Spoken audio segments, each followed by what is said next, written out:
strike-shortened season of 82. I remember that when they only played 9 games, but Lawrence Taylor has won it more recently than that. We'll see some sneaky MVP picks a little later here in the program. But I wanted to show this quote. So Sean Payton, everyone's talking about Sean Payton, right? When's he coming back? Who's he going to coach? All the rest of that. Well, he himself has chimed in on this, and he was pretty honest in talking to USA Today. He said, ultimately, do I think I'll get back in? Sure.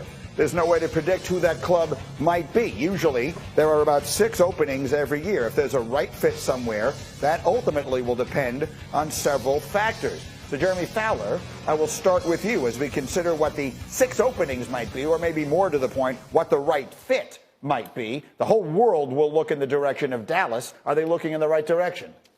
I don't think that's a slam dunk. You're talking to people that run the league. They believe that the best roster and quarterback combination will have the best chance to land Sean Payton. So any team that has a top 10 to 12 quarterback with a head coach that might be on shaky ground, they're probably going to pursue Sean Payton, who will have a comfy spot in television, by the way. Like, he could always stay in there and make good money. But he's going to go somewhere probably warm.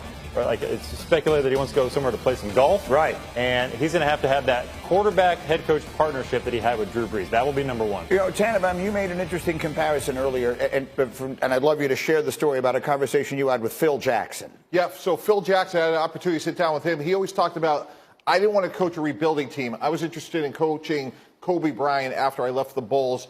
And Sean Payton is saying the same thing. He's not going to get up there and say, hey, I want salary cap space, I want draft choices. I want to win right now. So he has put the league on notice. He has told those 32 owners that I'm going to go someplace where I could win today, and this is not a 5-year rebuild. So the message has been sent by Sean. RC, you know the situation pretty well. You know the people involved pretty well. What is your sense of Sean Payton and who's got their sort of their eyes looking back over their shoulder?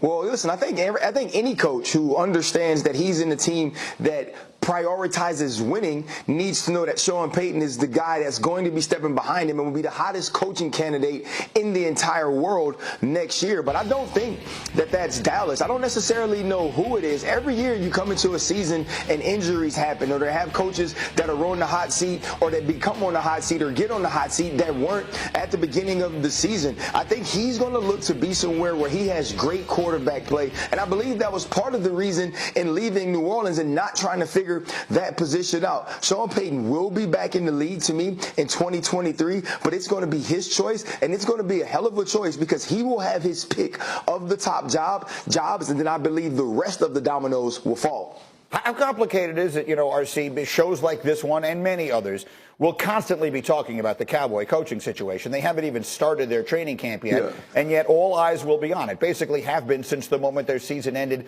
a year ago. As a training camp begins for players, is that a problem?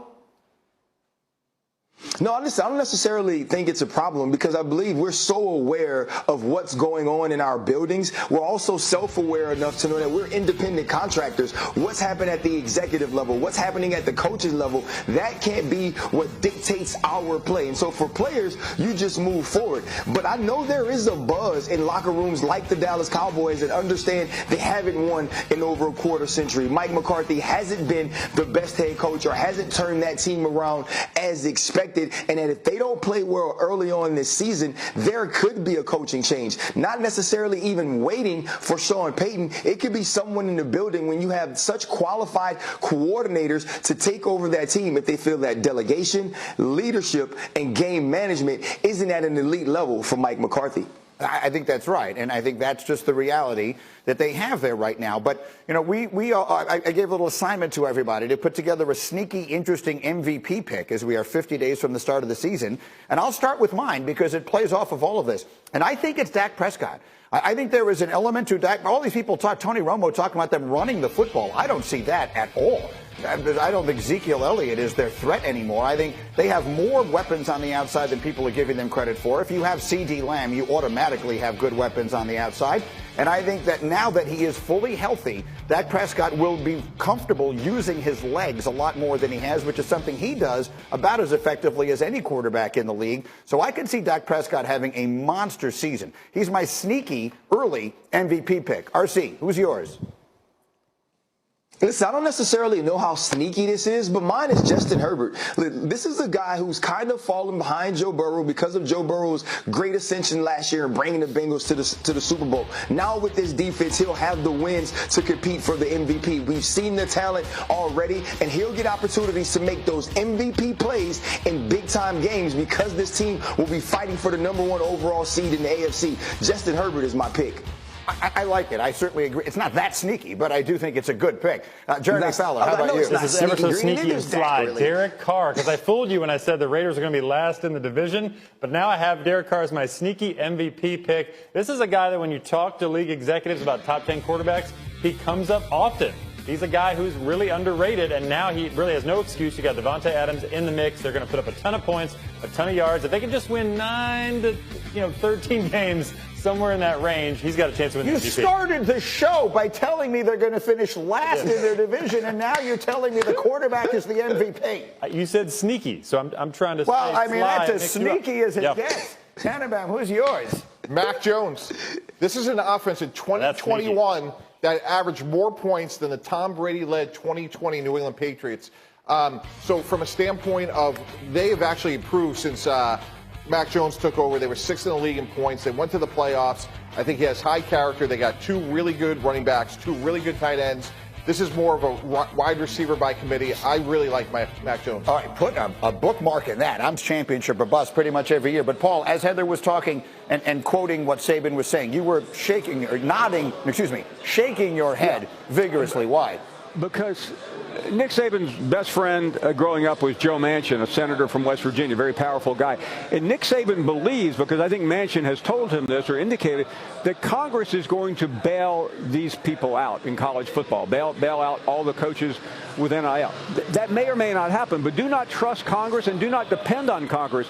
Nick Saban says all the right things about NIL. Greeny, this is just an opinion here. I don't think he likes NIL. He says it because it helps him in recruiting, but he always uses the phrase name, image, and likeness, but like he's holding his nose. And I think he's making a serious mistake when he airs his grievances, and that's what he's really doing. He is airing grievances about NIL and talking really out of both sides of his mouth. And I think he's walking down a dangerous road because the recruits that are watching him, they like NIL. They don't want to see it curtailed.